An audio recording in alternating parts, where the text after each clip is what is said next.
Magazine சிறை அமைதியின்மை முழுமையாக கட்டுப்பாட்டுக்குள். அரசு அதிகாரிகளின் சொத்து விவரங்களை பார்வையிட வரையறை. மக்கள் பிரதிநிதிகளுக்கு இல்லை. அமைச்சர் பிமல் ரத்நாயக்க. பல்லன்சேல சிறைச்சாலையிலும் சற்று முன்னர் அமைதியின்மை. வடக்கு மாகாண விளையாட்டு திணைக்களத்தை கிளிநொச்சியில் அமைக்க நடவடிக்கை. அமைச்சர் சந்தன அபிரத்ன தெரிவிப்பு. புதிதாக 8 மனித எலும்புக்கூடுகள் அடையாளம். நாணய குற்றிகள் குழந்தையின் ஆடைக்குரிய பொத்தான் என்பனவு மீட்பு. பேராதனை பல்கலை மாணவர்களுக்கான முக்கிய அறிவிப்பு. இறக்குமதி செய்யப்படும் பெரிய வெங்காயத்திற்கு கிலோவுக்கு 50 ரூபாய் வரி. வர்த்தக அமைச்சர் அறிவிப்பு. வடக்கில் படையினர் கட்டுப்பாட்டில் உள்ள காணிகள் தொடர்பில் பாதுகாப்பு அமைச்சின் நிலைப்பாடு சந்தேகத்தை ஏற்படுத்துகிறது. கஜேந்திரகுமார் பொன்னம்பலம் தெரிவிப்பு. குட்டிமணி தங்கதுரை சிலை அமைப்பு விவகாரம் ஏற்பாட்டாளரிடம் புலனாய்வு பிரிவு 5 மணி நேரம் விசாரணை. நண்பர்கள் குடும்பத்தினர் தயவில் வாழும் ராஜித் தொலைக்காட்சியில் வெளியிட்ட தகவல். கொழும்பு புதிய மெகசின் சிறைச்சாலையில் நேற்றிரவு ஏற்பட்ட அமைதியின்மை தற்போது முழுமையாக கட்டுப்பாட்டுக்குள் கொண்டுவரப்பட்டுள்ளதாக நீதியமைச்சர் ஹர்ஷன நாணயக்கார தெரிவித்துள்ளார். சம்பவத்திற்கு காரணமாக இருந்ததாக சந்தேகப்படும் கைதிகளை வேறு சிறைச்சாலைகளுக்கு மாற்ற நடவடிக்கை எடுக்கப்பட்டுள்ளதாகவும் தெரிவிக்கப்பட்டுள்ளது. சிறைச்சாலை சுவருக்கு மேலும் உள்ளே வீசப்பட்ட சிறிய பொதியொன்றை சிறைச்சாலை அதிகாரியொருவர் கைப்பற்றியதை அடுத்து கைதிகள் சிலர் கலவரத்தை ஏற்படுத்தும் வகையில் செயற்பட்டுள்ளதாக குறிப்பிடப்படுகின்றது.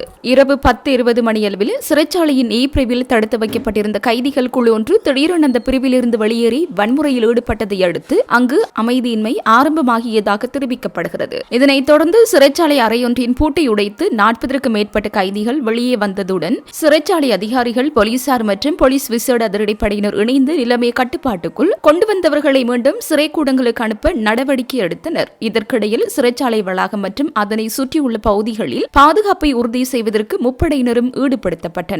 நிலைமையை கண்காணிப்பதற்காக இலங்கை விமானப்படையின் ட்ரோன்களும் பயன்படுத்தப்பட்டுள்ளமை குறிப்பிடத்தக்கது. ரத்னபுரி குறுவிட்ட சிறைச்சாலைக்குள் இன்று காலை இடம்பெற்ற மோதலில் 2 பேர் பலியான நிலையில் 4 கைதிகள் காயமடைந்துள்ளனர். நேற்றிரவு குறித்த சிறைச்சாலையில் பதற்ற நிலை ஏற்பட்ட நிலையில் அது கட்டுப்பாட்டுக்குள் கொண்டுவரப்பட்டதாக தெரிவிக்கப்படுகிறது. எனினும் இன்று காலை மீண்டும் அந்த சிறைச்சாலைக்குள் கைதிகளால் பதற்ற நிலை உருவானதாக போலீசார் தெரிவிக்கின்றனர். நிலைமையை கட்டுப்பாட்டுக்குள் கொண்டுவருவதற்காக போலீசாரின் கண்ணீர் புகை பிரயோகம் நடாத்தப்பட்டது. இந்நிலையில் குறித்த சம்பவத்தில் 4 கைதிகள் காயமடைந்த நிலையில் வைத்தியசாலையில் அனுமதிக்கப்பட்டுள்ளனர்.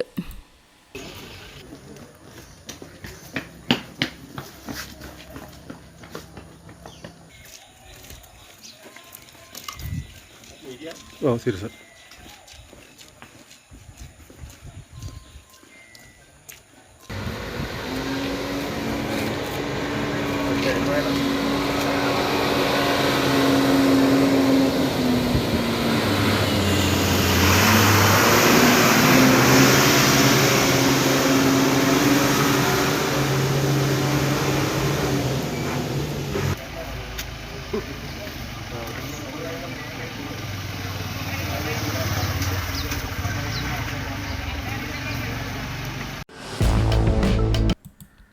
நீர்கொழும்பு தலப்பொத பல்லன்சேன திறந்தவெளி சிறைச்சாலையில் உள்ள கைதிகளின் போராட்டம் தீவிரமடைந்துள்ளமையினால் அங்கு தொடர்ந்தும் பதற்றம் நிலவி வருகின்றது. கைதிகள் தற்போது அதிகாரிகள் மீது கற்களை வீசி வருவதாக செய்திகள் வெளியாகியுள்ளன. நிலைமையை கட்டுப்படுத்துவதற்காக போலீசார் கண்ணீர் புகை பிரயோகத்தை நடாத்தியுள்ளனர். குறித்த சிறைச்சாலையின் இறுதி வாயிற்கதவுக்கருகில் பெருந்திரளான கைதிகள் கூடி போராட்டத்தில் ஈடுபட்டு வந்த நிலையில் இந்நடவடிக்கை எடுக்கப்பட்டுள்ளது. முன்னதாக பல்லன்சேன திறந்தவெளி சிறைச்சாலையில் உள்ள கைதிகள் சிலர் கூரையின் மீது ஏறி போராட்டத்தில் ஈடுபட்டு வந்தனர்.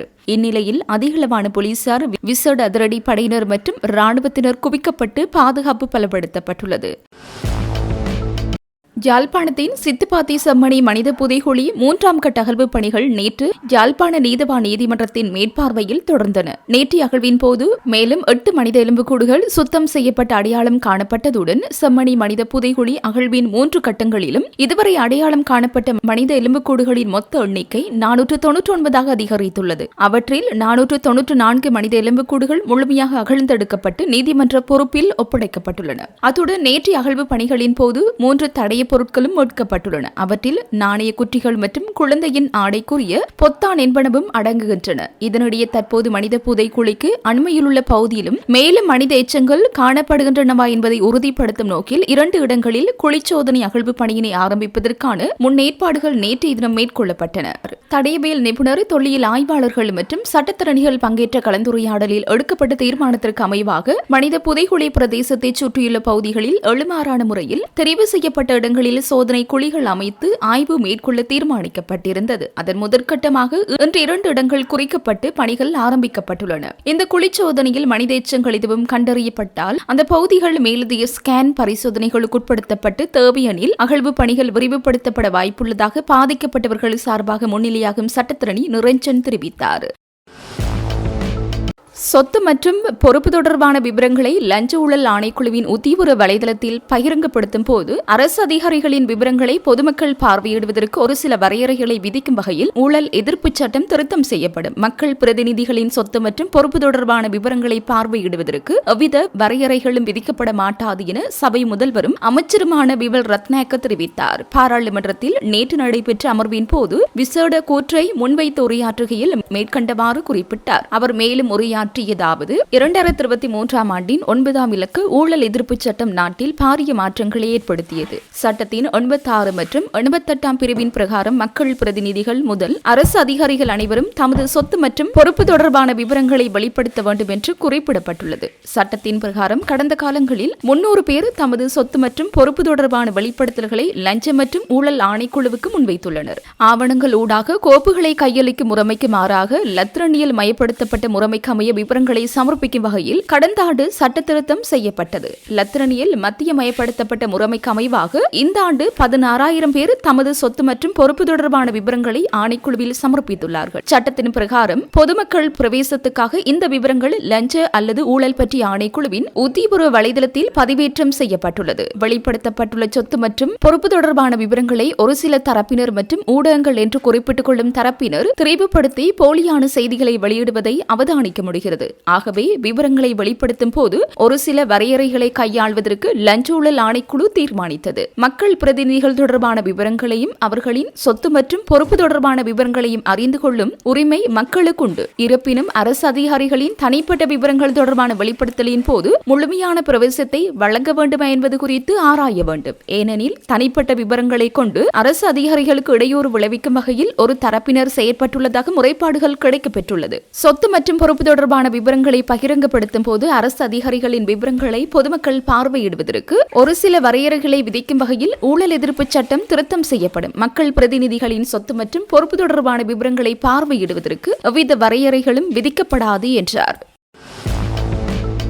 இலங்கையில் உள்ள 146 அனுமதியற்ற சூதாட்ட இணையதளங்களை முடக்குமாறு அனைத்து தொலைத்தொடர்பு சேவை வழங்குநர்களுக்கும் அறிவுறுத்தப்பட்டுள்ளதாக இலங்கை தொலைத்தொடர்பு ஒழுங்குமுறை ஆணைக்குழு தெரிவித்துள்ளது. சட்டவிரோத இணையதள சூதாட்ட நடவடிக்கைகளை கட்டுப்படுத்தும் நோக்கில் இந்நடவடிக்கை எடுக்கப்பட்டுள்ளதுடன் குறித்த இணையதளங்களை இலங்கைக்குள் பயன்படுத்துவதை முடக்குமாறு அனைத்து தொலைத்தொடர்பு சேவை வழங்குநர்களுக்கும் அறிய தரப்பட்டுள்ளது. நிதி திட்டமிடல் மற்றும் பொருளாதார அபிவிருத்தி அமைச்சின் கீழ் இயங்கும் சூதாட்ட ஒழுங்குமுறை அதிகார சபையினால் 2025 ஆண்டின் 15ஆம் இலக்க சூதாட்ட ஒழுங்குமுறை அதிகார சபை சட்டத்தின் ஏற்பாடுகள் மற்றும் அதிகாரங்களுக்கு அமைய விடுக்கப்பட்ட அறிவித்தலுக்கு அமைவாக இந்த ஒழுங்குமுறை நடவடிக்கை எடுக்கப்பட்டுள்ளது. குறித்த சட்டத்தின் 15, 16 மற்றும் 18 ஆகிய பிரிவுகளின் கீழ் செல்லுபடியாகும் உரிய அனுமதி பத்திரமின்றி இலங்கைக்குள் இணையதள சூதாட்ட சேவைகளை நடத்துவதல்லது அவற்றை ஊக்குவிப்பது சட்டத்தின் 44வது பிரிவுக்கு அமைய தண்டனைக்குரிய சட்டவிரோத குற்றமாகும் என சூதாட்ட ஒழுங்குமுறை அதிகார சபை சுட்டிக்காட்டியுள்ளது. வடக்கு மாகாண விளையாட்டு திணைக்களத்தை கிளிநொச்சியில் அமைப்பதற்கான பணிகள் தொடர்பான கலந்துரையாடல் தற்போது இடம்பெறுகிறது. நிர்மாண பணிகள் மாகாண ஆளுநரின் இறுதி பரிந்துரைகளை எதிர்பார்த்துள்ளோம் என பொது நிர்வாக மாகாண சபைகள் மற்றும் உள்ளூராட்சி அமைச்சர் பேராசிரியர் சந்தனா அபிரத்ன தெரிவித்தார். பாராளுமன்றத்தில் நடைபெற்ற அமர்வின் போது ஜனநாயக தமிழ் தேசிய கூட்டணி பாராளுமன்ற உறுப்பினர் செல்வம் அடைக்கலநாதன் நிலையியல் கட்டளை 27(2) கீழ் எழுப்பிய கேள்விக்கு பதிலளிக்கையிலேயே மேற்கண்டவாறு குறிப்பிட்டார். பாராளுமன்ற உறுப்பினர் செல்வம் அடைக்கலநாதன் உரையாற்றியது கூறியதாவது, வடமாகாண விளையாட்டு திணைக்களத்தை கிளிநொச்சிக்கு இடமாற்றம் செய்வது தொடர்பாக தங்களுடைய உடனடி தலையீட்டை கோருகின்றேன். வடக்கு மாகாண ஆளுநரால் இதனை கிளிநொச்சிக்கு இடமாற்றம் செய்ய பரிந்துரை செய்யப்பட்டுள்ள போதும் இதுவரையில் அது நடைமுறைப்படுத்தப்படவில்லை. இதனால் வன்னி மாவட்ட மற்றும் கிளிநொச்சி மாவட்ட விளையாட்டு வீரர்கள், பயிற்றுவிப்பாளர்கள், விளையாட்டுக் கழகங்கள் தமது நிர்வாக தேவைகளை பூர்த்தி செய்வதில் பெரும் சிரமங்களை எதிர்கொள்கின்றனர். வன்னி மக்களின் நீண்டகால எதிர்பார்ப்பாக உள்ளது. இதனால் இந்த இடமாற்றத்தை உடனடியாக சாத்தியமாக்க நடவடிக்கை எடுக்க வேண்டும் என்றார். இதற்கு எழுந்து பதிலளித்த பொது நிர்வாக, மாகாண சபைகள் மற்றும் உள்ளூராட்சி அமைச்சர் பேராசிரியர் சந்தன அபியரத்ன வடக்கு மாகாண விளையாட்டு திணைக்களத்தை கிளிநொச்சியில் அமைப்பது தொடர்பில் கலந்துரையாடல் நடத்தப்பட்டுள்ளது. எனினும் இறுதி பரிந்துரை ஆளுநரால் வழங்கப்படவில்லை. எவ்வாறாயினும் அடிப்படை வசதிகள் வழங்கப்பட்ட பின்னர் அது தொடர்பான நடவடிக்கைகள் எடுக்கப்படும். இது தொடர்பில் ஆளுநர் உத்தரவு வழங்கியதும் உரிய நடவடிக்கை எடுக்கப்படும். இதற்காக காலப்பகுதியை உடனடியாக கூற முடியாது. இதேவேளை வடக்கு மாகாண விளையாட்டு வீரர்களை தேசிய மற்றும் மாவட்ட மட்ட போட்டிகளில் பங்கு பெற்றுவதற்கான வேலை திட்டங்கள் வழங்கப்படும் என்றார். பெரிய வெங்காய தேவையில் ஏறத்தாழ 7% மட்டுமே உள்நாட்டு வெங்காய உற்பத்தியின் மூலம் பூர்த்தி செய்யப்பட்டுள்ளது. 2026 ஜூன் மாதம் 1,58,693.3 மெட்ரிக் டன் பெரிய வெங்காயம் இறக்குமதி செய்யப்பட்டுள்ளது. தற்போது இறக்குமதி செய்யப்படும் 1 கிலோகிராம் பெரிய வெங்காயத்திற்கு ₹50 வரி விதிக்கப்படுகிறது என வர்த்தக வாணிப உணவு பாதுகாப்பு அமைச்சர் வசந்த சமரசிங்க தெரிவித்தார். அவர் மேலும் தெரிவிக்கையில், இலங்கையில் வருடாந்தம் பெரிய வெங்காயத்திற்கான தேவை 2,75,000 முதல் 3 லட்சம் மெட்ரிக் தொகைகளாக காணப்படுகிறது. 2025ஆம் ஆண்டினை கருத்தில் கொள்ளும் போது பெரிய வெங்காய தேவையில் ஏறத்தாழ 7% மட்டுமே உள்நாட்டு வெங்காய உற்பத்தியின் மூலம் பூர்த்தி செய்யப்பட்டுள்ளது. 2026 ஜூன் மாதம் 1,58,693.3 மெட்ரிக் டன், 2025ஆம் ஆண்டு 2,73,207.4 மெட்ரிக் டன், 2024ஆம் ஆண்டு 2,12,720.0 மெட்ரிக் டன் என்ற அடிப்படையில் பெரிய வெங்காயம் இறக்குமதி செய்யப்பட்டுள்ளன. பொதுவாக நாட்டில் பெரிய வெங்காயத்தின் அறுவடை காலமான ஆகஸ்ட் முதல் செப்டம்பர் வரை இறக்குமதி செய்யப்படும் வெங்காயத்தின் மீது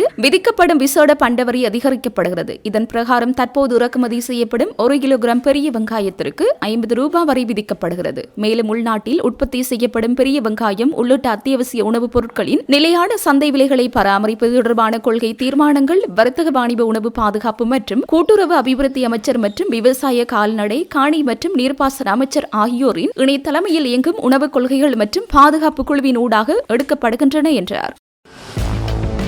உள்ளூராட்சி மன்ற தேர்தலின் போது வடக்கு மாகாணத்தில் 6000 ஏக்கர் காணிகள் தொடர்பில் ஒரு அறிவித்தல் பத்திரம் வெளியிடப்பட்டது. 3 மாத காலத்திற்குள் காணி உரித்து தொடர்பான ஆவணங்களை சமர்ப்பிக்காவிடின் அந்த காணிகள் அரசுரிமையாக்கப்படும் என்று அறிவிக்கப்பட்டது. கடுமையான எதிர்ப்புகளை தொடர்ந்து அந்த அறிவிப்பை அரசாங்கம் மீளப் பெற்றது. அதன் தொடர்ச்சியாக கடந்த மாதம் 26ஆம் தேதி புதிய ஒரு அறிவித்தல் விடுக்கப்பட்டுள்ளது. காலப்போக்கில் அதற்குரிய வர்த்தமானி அறிவித்தல் வெளியிடப்படும் என்றும் குறிப்பிடப்பட்டுள்ளது. வடக்கில் படையினர் கட்டுப்பாட்டில் உள்ள காணிகளில் ஒரு அங்குலத்தை கூட விடுவிக்கப் போவதில்லை என்று பாதுகாப்பு அமைச்சர் குறிப்பிட்டுள்ளமை பாரிய சந்தேகத்தை ஏற்படுத்தியுள்ளது என தமிழ் தேசிய மக்கள் முன்னணியின் தலைவரும் பாராளுமன்ற உறுப்பினருமான கஜேந்திரகுமார் பொன்னம்பலம் தெரிவித்தார். பாராளுமன்றத்தில் நேற்று உரையாற்றும் போது அவர் இதனை தெரிவித்தார். மேலும் உரையாற்றியதாவது, கௌரவ ராசமாணிக்கம் சாணக்கியன் அவர்கள் பாராளுமன்றத்தில் எழுப்பின கேள்விக்கு நீங்கள் பதில் கொடுத்த பொழுது இந்த மயிலத்தமனு மாதவனை பிரதேசம் எங்கே என்று தெரியாத அப்படிப்பட்ட ஒரு பிரதேசம் இல்லை. இந்த கால்நடை பால் உற்பத்தி விடயங்களிலே இன்றைக்கு நாங்கள் அதை பற்றியும் பேசிக்கொண்டிருக்கின்ற ஒரு சூழலில் நீங்கள் அவ்வகையில் கருத்து தெரிவித்த உண்மையிலே எனக்கு ஒரு மிகப்பெரிய ஒரு ஆச்சரியத்தை கொடுக்கின்ற ஒரு விடயம். ஏனென்றால் அந்த மாதிரியான பதில் இதுக்கு முதல் இருந்த அரசாங்கத்துடைய அமைச்சர்மாருடைய வாயிலே இருந்து வாரவதிலிருந்து நாங்கள் எதிர்பார்க்கலாம்.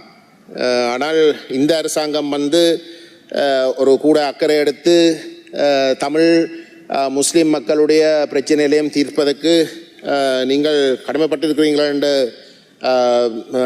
அழுத்தி சொல்லுகின்ற ஒரு அரசாங்கம் அவ்வகையான பதில் சொல்வது ஒரு மிகவும் ஆச்சரியம். உண்மையிலே இந்த விவசாய காணிகள் போராலே பாதிக்கப்பட்ட ஒரு பிரதேசத்தில் தொடர்ந்தும் ஆக்கிரமிக்கப்பட்டு அந்த மக்களுக்கு, பாதிக்கப்பட்ட மக்களுக்கு அந்த காணிகளுடைய முழுமையான பலனத்தை அவர்கள் அனுபவிக்க முடியாத ஒரு நிலைமை நீடிப்பது ஏற்றுக்கொள்ள முடியாது. உதாரணத்துக்கு பார்த்தால் தனியார் காணிகளில் நீங்கள் காணி அமைச்சர் தையட்டியில், மயிலட்டியில், பலாலியில், வசவலானில், கேப்பாப்புலவு, முல்லைத்தீவில் முழுக்க முழுக்க இராணுவம் வந்து ஆக்கிரமித்து கொண்டே இருக்கின்றது. அதாவது தனியாருடைய உறுதி காணிகள், ஒன்றில் அவர்களுடைய குடியிருப்பு காணிகள் அல்லது வந்து விவசாய காணிகளை வந்து தொடர்ந்தும் அவ்வகையில் வந்து ஆயிரக்கணக்கில் ஏக்கர் கணக்கு ஆயிரக்கணக்கில் வந்து ஆக்கிரமித்து கொண்டு இருப்பது வந்து ஏற்றுக்கொள்ள முடியாத ஒரு விடயம். இதுகளுக்கு தீர்வு காணாமல் இந்த தனியாருடைய காணி என்று தெரிஞ்சு கொண்டு இராணுவ சட்டவிரோதமாக ஒரு இனவாத நோக்கத்தோடு போர்க்காலத்திலே வந்து ஆக்கிரமித்து கொண்டு இருந்த அந்த காணிகளை விடுவிக்காமல் நீங்கள் இந்த மக்களுடைய காணி பிரச்சனையை தீர்க்கப் போவதாக அறிவித்து கொண்டு கடந்த 26ஆம் தேதி ஜூலை மாதம் 26ஆம் தேதி நீங்கள் ஒரு நோட்டீஸ் உங்களுடைய அமைச்சு வந்து லேண்ட் செட்டில்மெண்ட் ஆர்டினன்ஸுக்கு கீழே நீங்கள் ஒரு நோட்டீஸ் ஒன்று பப்ளிஷ் பண்ணியிருக்கிறீர்கள் வந்து சண்டே ஒப்சர்வரில் எல்லாம் வந்திருக்கின்றது. நான் அதை டேபிள் பண்ண விரும்புகின்றேன். அதிலே இதுக்கு முதல் உள்ளூராட்சி சபை தேர்தல் நடைபெறுகின்ற பொழுது வடமாகாணத்தில் இருக்கக்கூடிய 6000 ஏக்கரை வந்து நீங்கள் அந்த லேண்ட் செட்டில்மெண்ட் ஆர்டினன்ஸுக்கு கீழே நோட்டீஸ் கொடுத்து 3 மாத காலாவசம் வழங்கி அதில் தனியார்கள் தங்களுடைய உரிமையை வந்து அதில் நிலைநாட்டாத பட்சத்தில் வந்து அதை அரசு காணியாக வந்து பிரகடனப்படுத்துறதுக்குரிய நடவடிக்கை முன்னெடுத்து அதை நாங்கள் கடும் எதிர்ப்பு தெரிவித்து அதை நீங்கள் இறுதியில் வந்து நிப்பாட்ட வேண்டிய ஒரு இடத்துக்கு தள்ளப்பட்டீர்கள். இப்போ அதனுடைய தொடர்ச்சியாக வந்து நீங்கள் இந்த அறிவித்தலை வந்து செய்திருக்கிறீர்கள். காலப்போக்கில் வந்து அந்த நோட்டீஸ் உத்தியோகபூர்வமாக வந்து கெசட் பண்ணப்படும் என்றதையும் நீங்கள் சொல்லியிருக்கிறீர்கள். இப்போ நான் என்னத்தை சொல்ல வரேன் என்றால், உண்மையிலே வந்து இந்த மக்களுடைய பிரச்சனைகளை காணி பிரச்சனைகளை தீர்ப்பதாக இருந்தால் நீங்கள் செய்ய வேண்டிய முதல் கடமை, அந்த மக்களுக்கு ஒரு நம்பிக்கை கொடுக்கக்கூடிய வகையிலே நீங்கள் செய்ய வேண்டிய முதல் கடமை வந்து ஏற்கனவே உங்களுடைய அரசாங்கம் வந்து வழங்கின வாக்குறுதிகள், அதாவது இராணுவ ஆக்கிரமித்து கொண்டு இருக்கக்கூடிய தனியாருடைய காணிகளை நாங்கள் விடுவிப்போம். இன்றைக்கு போர் இல்லை, போர் இல்லாத சூழல்ல இராணுவம் வந்து இப்படி ஆக்கிரமிக்க தேவையில்லை. இராணுவத்துடைய பிரசன்னம் வந்து வடகிழக்கில் இருந்து குறைக்கப்பட வேண்டும். இராணுவத்தை வந்து 2,50,000 இருந்து 1,00,000 வந்து நீங்கள் குறைக்க இருக்கிறீர்கள் என்று ஜனாதிபதி வந்து முதலாவது வரவு செலவு திட்டத்தில் வந்து பிரகடனப்படுத்தினவர். அவ்வகையில் எல்லாம் வந்து உலகத்துக்கு சொல்லிக்கொண்டு அந்த காணிகளை விடுவிக்காமல் நீங்கள் புது காணிகளை தனியாருடைய கையில் இருக்கக்கூடிய புது காணிகளை அவர்கள் நிரூபிக்காத பட்சத்திலே நீங்கள் அரசு காணிகளாக வந்து சுவீகரிக்கிறதுக்குரிய நடவடிக்கை எடுக்கின்ற இந்த செயல்பாடுகள் இன்னும் வந்து சந்தேகத்தை தான் கூட்டுகின்றது. ஆகவே நான் உங்களிடம் தயவுடன் கேட்டுக்கொள்கின்றேன், இந்த தையட்டி மயிலட்டி பலாலி வசாவலான் கேப்பாப்புலவு இந்த பிரதேசங்களுடைய மக்கள் வந்து தொடர்ச்சியாக போராடி கொண்டிருக்கிறார்கள். அந்த தொடர் போராட்டங்கள் நடைபெற்றுக் கொண்டிருக்கின்ற சூழலிலே நீங்கள் இந்த 26ஆம் தேதி செய்திருக்கிற கெசட்டை நீங்கள் நிப்பாட்டி முதல் இந்த காணிகளை வந்து விடுவிக்கிறதுக்கு ஏற்கனவே நீங்கள் வாக்குறுதி வழங்கி ஆணைய பெற்ற விடயங்களை வந்து நடைமுறைப்படுத்துவதற்கு நீங்கள் நடந்து கொள்ள வேண்டும் என்று நான் தயவுடன் கேட்டுக்கொள்கிறேன். கடைசியாக வந்து கிளிநொச்சி பிரதேசத்திலே பூநகரி பிரதேசத்திலே வந்து கிராஞ்சி வேரவில் வரைப்பாடு போன்ற பிரதேசத்தில் வந்து 34 காற்றாலைகள் இன்றைக்கு வந்து நீங்கள் நிறுவனத்துக்கு வந்து நீங்கள் நடவடிக்கை இருக்கிறதாக வந்து டிஎஸ் ஊடாக அந்த மக்களுக்கு அறிவிக்கப்பட்டிருக்கின்றது. இந்த கிராஞ்சி பிரதேசத்தில் இருக்கக்கூடிய 24 காற்றாலைகள் வந்து அமைக்கப்பட இருக்கின்றது.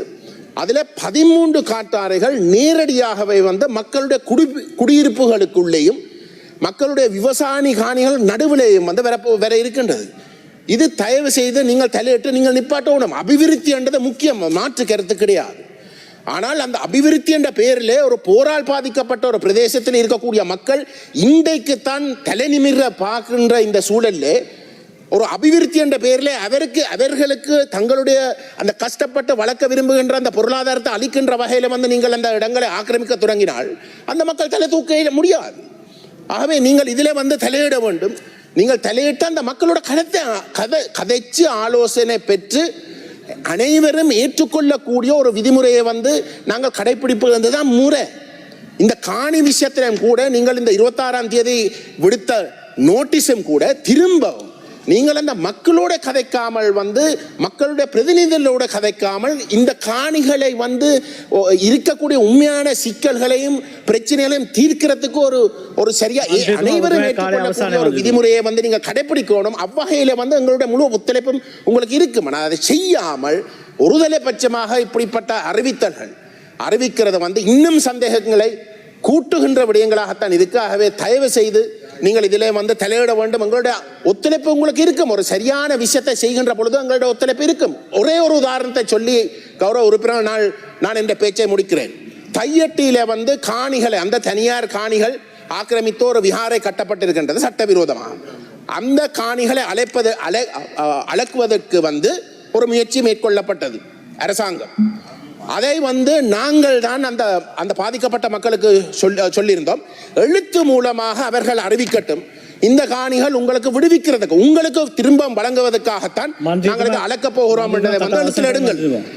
இன்றைக்கு அந்த வாக்குறுதியை வழங்காமல் இன்றைக்கு வந்து பாதுகாப்பு அமைச்சு அறிவிச்சிருக்க வந்து அதுல ஒரு அங்குலம் கூட, கிட்டத்தட்ட 3000 ஏக்கர், ஒரு அங்குலம் கூட தையட்டு உட்பட ஒரு அங்குலம் கூட காணி விடுவிக்கப்படாது.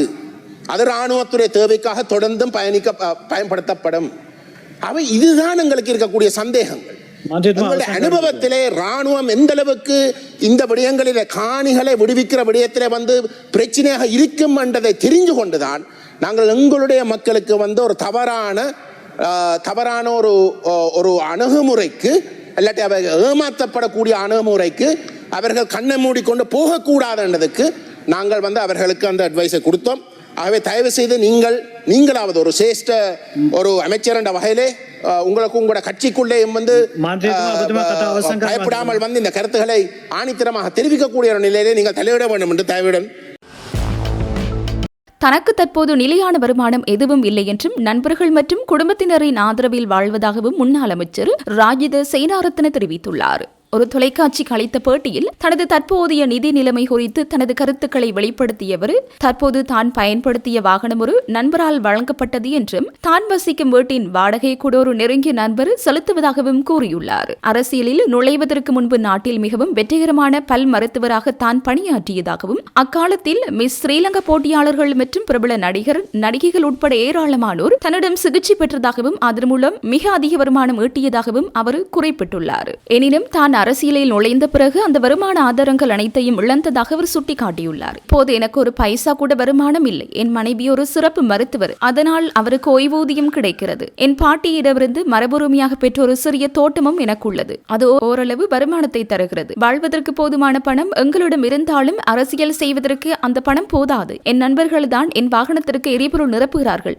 வாடகையும் செலுத்துகிறார்கள் என கூறியுள்ளார். வெலிக்கடையில் படுகொலை செய்யப்பட்ட குட்டிமணி தங்கதுரை ஆகியோரது சிலை நிறுவுதல் ஏற்பாட்டாளரும் முன்னாள் வல்வெட்டித்துறை நகரசபை உபதவிசாளருமான கந்தசாமி சதீசிடம் நேற்றைய தினம் கிளிநொச்சி மாவட்ட குற்றப்புலனாய்வு பிரிவினர் 5 மணி நேரம் விசாரணை நடத்தியுள்ளனர். நேற்றைய தினம் வல்வெட்டித்துறை போலீஸ் நிலையம் ஊடாக கிளிநொச்சி ஊடாக விசேட குற்றப்பிரிவு அலுவலகத்திற்கு வருமாறு அழைக்கப்பட்டிருந்த நிலையில் நேற்று காலை 10 மணிக்கு ஆரம்பமான விசாரணை பிற்பகல் 3 மணி வரை இடம்பெற்றுள்ளது. இதேவேளை குறித்த கந்தசாமி சதீஸ் அவர்கள் குட்டிமணி தங்கதுரை ஆகியோரது சிலைகளை கிளிநொச்சியில் உள்ள சிற்ப ஆச்சாரி ஒருவர் மூலம் செய்துள்ளார். இந்நிலையில் குறித்த குட்டிமணி தங்கதுரை ஆகியோரது சிலைகளை 14 நாட்கள் கிளிநொச்சி சிற்பக்கூடத்திலிருந்து வெளியே கொண்டு செல்வதற்கு கிளிநொச்சி நீதவான் நீதிமன்றம் ஊடான தடை உத்தரவை வழங்கியுள்ளதுடன் இன்றைய தினம் கந்தசாமி சதீஷ் அவர்களை கிளிநொச்சி நீதிமன்றத்தில் முன்னிலையாகுமாறும் அழைப்பாணை அனுப்பப்பட்டுள்ளது. பொதுமக்கள் பிரதிநிதிகளின் சொத்துக்கள் மற்றும் பொறுப்புகள் பற்றிய விவரங்களை அறிந்து கொள்வதற்கான மக்களின் உரிமை முழுமையாக பாதுகாக்கப்படும் என்றும் அந்த உரிமையை பாதுகாக்கும் வகையில் எவ்வித நடவடிக்கைகளும் எடுக்கப்படாது என்றும் சுகாதார மற்றும் ஊடகத்துறை அமைச்சர் வைத்தியர் நலிந்த ஜேதிசு உறுதிபட தெரிவித்துள்ளார். சுகாதார மற்றும் ஊடகத்துறை அமைச்சர் வைத்தியர் நலிந்த ஜேதிசு மற்றும் நீதி மற்றும் தேசிய ஒருமைப்பாட்டு அமைச்சர் ஹர்சன நாணேக்கர் ஆகியோர் கொழும்பு பேராயர் அதி வணக்கத்திற்குரிய மெல்கம் கர்தினால் ரஞ்சித் தாண்டகையை கொழும்பு பேராயர் இல்லத்தில் நேற்று சந்தித்த விசேட கலந்துரையாடலில் ஈடுபட்டனர். தற்போது நாட்டின் பரவலான கவனத்தையும் விவாதத்தையும் ஏற்படுத்தியுள்ள நீதி மற்றும் சிறைச்சாலை துறையின் தற்போதைய நடவடிக்கைகள், எதிர்கால சீர்திருத்தங்கள் மற்றும் இது தொடர்பாக சமூகத்தில் பரப்பப்பட்டு வரும் தவறான தகவல்களுக்கான உண்மையின் நிலையை விளக்குவது இச்சந்திப்பின் முக்கிய நோக்கமாகும். இச்சந்திப்பின் பின்னர் ஊடகவியலாளர்களின் கேள்விக்கு பதிலளித்த அமைச்சர் நலிந்த ஜெயதிச, மக்கள் பிரதிநிதிகளின் சொத்து மற்றும் பொறுப்பு விவரங்களை மக்கள் எந்நேரத்திலும் அறிந்து கொள்ள முடியும் என்றும் அதற்குரிய உரிமை எவ்வித இடையூறும் ஏற்படாது என்றும் குறிப்பிட்டார். அதேவேளை அரசு அதிகாரிகள் மற்றும் சட்டப்பூர்வ நிறுவன அதிகாரிகளின் சொத்துக்களை பகிரங்கப்படுத்துவது அவர்களின் தனிப்பட்ட வாழ்க்கைக்கு பாதிப்பை ஏற்படுத்தக்கூடும் என்பதால் அந்த துறைகளில் மட்டுமே சில திருத்தங்கள் மேற்கொள்ளப்படும் என்றார். அரசமைப்பை திருத்துவதாயின் அதற்குரிய கால அவகாசம் தேவைப்படுவதுடன் நாடாளுமன்றத்திற்குள்ளும் வெளியேயும் விரிவான விவாதங்கள் நடத்தப்பட வேண்டும். திருத்தங்களுக்கு முன்னதாக பொருளாதாரத்தை பலப்படுத்துதல், ஜனநாயகத்தை உறுதிப்படுத்துதல் மற்றும் சட்டத்தின் ஆட்சியை நிலைநிறுத்துதல் போன்றவற்றுக்காகவே முன்னுரிமை வழங்கப்படும். அனைத்து தேர்தல்களையும் உரிய நேரத்தில் நடத்துவதே அரசாங்கத்தின் இலக்காகும். குறிப்பாக மாகாண சபை தேர்தலை விரைவில் நடத்துவதற்கும் எதிர்பார்க்கப்படுகின்றது என்றும் அவர் மேலும் தெரிவித்தார். இச்சந்திப்பின் போது நீதி மற்றும் சிறைச்சாலை துறையில் உள்ள சவால்களுக்கு தீர்வு காண்பது மற்றும் நீதித்துறை மீதான மக்களின் நம்பிக்கையை வலுப்படுத்துவது குறித்து நீதி மற்றும் தேசிய ஒருமைப்பாட்டு அமைச்சர் ஹர்ஷன நாணயக்காரவும் பேராயரிடம் விரிவாக விளக்கம் அளித்துள்ளமை குறிப்பிடத்தக்கது. சீரற்ற வானிலை காரணமாக தற்காலிகமாக இடைநிறுத்தப்பட்டிருந்த பேராதனை பல்கலைக்கழகத்தின் அனைத்து கல்வி நடவடிக்கைகளையும் எதிர்வரும் 10ஆம் தேதி முதல் மீண்டும் ஆரம்பிக்க தீர்மானிக்கப்பட்டுள்ளது. அதற்கமைய எதிர்வரும் 10ஆம் தேதி முதல் பல்கலைக்கழகத்தின் அனைத்து கல்வி நடவடிக்கைகளையும் வழமை போன்று பாதுகாப்பாக முன்னெடுத்துச் செல்வதற்கு தற்போது அனைத்து நடவடிக்கைகளும் எடுக்கப்பட்டுள்ளதாக பல்கலைக்கழகத்தின் உபவேந்தர் பேராசிரியர் டெரன்ஸ் மதுஜித் தெரிவித்துள்ளார். இதற்கமைய பல்கலைக்கழக விடுதிகளில் தங்கியிருக்கும் மாணவர்களுக்கு எதிர்வரும் 9ஆம் தேதி ஞாயிற்றுக்கிழமை முதல் மீண்டும் விடுதிகளுக்கு திரும்புவதற்கு அனுமதி வழங்கப்பட்டுள்ளதாகவும் உபவேந்தர் மேலும் குறிப்பிட்டார். கொள்ளைச் சம்பவம் ஒன்றுடன் தொடர்புடைய 3 பெண்கள் உள்ளிட்ட 4 பேரை கல்கிசை குற்றப்புலனாய்வு பிரிவினர் கைது செய்துள்ளனர். கடந்த ஜூலை 18ஆம் தேதியன்று வீடு ஒன்றை உடைத்து 1,41,00,000 ரூபாய் பெறுமதியான தங்க ஆபரணங்கள் கொள்ளையிடப்பட்டதாக போலீஸ் நிலையத்தில் முறைப்பாடு அளிக்கப்பட்டிருந்தது. குறித்த சம்பவம் தொடர்பில் கல்கிசை குற்றத்தடுப்பு பிரிவினர் விசாரணைகளை முன்னெடுத்திருந்தனர். இதற்கமைய நேற்று தெஹிவளை பகுதியில் இக்குற்றத்துடன் தொடர்புடைய 2 பெண் சந்தேக நபர்களும் ஹேட்டன் பத்தன பகுதியில் அந்த குற்றத்திற்கு ஒத்தாசை வழங்கிய ஆண் ஒருவரும் பெண் ஒருவரும் கைது செய்யப்பட்டுள்ளனர். இதன்போது திருடப்பட்ட 8 ஜோடி தோடுகள், 4 தங்க பதக்கங்கள், ஒரு வளையல், 10 தங்கச் சங்கிலிகள், ஒரு கைகாப்பு, 2 தங்க மோதிரங்கள் உள்ளிட்ட பல சொத்துக்கள் போலீசாரினால் கைப்பற்றப்பட்டுள்ளன. கைதானவர்கள் 28, 46, 53 வயதுடைய பெண்களும் 28 வயதுடைய ஹேட்டன் பத்தன பகுதியைச் சேர்ந்த ஆணொருவரும் அடங்குவதாக தெரிவிக்கப்படுகிறது. சம்பவம் தொடர்பில் கல்கிசை போலீசார் மேலதிக விசாரணைகளை முன்னெடுத்து வருகின்றனர்.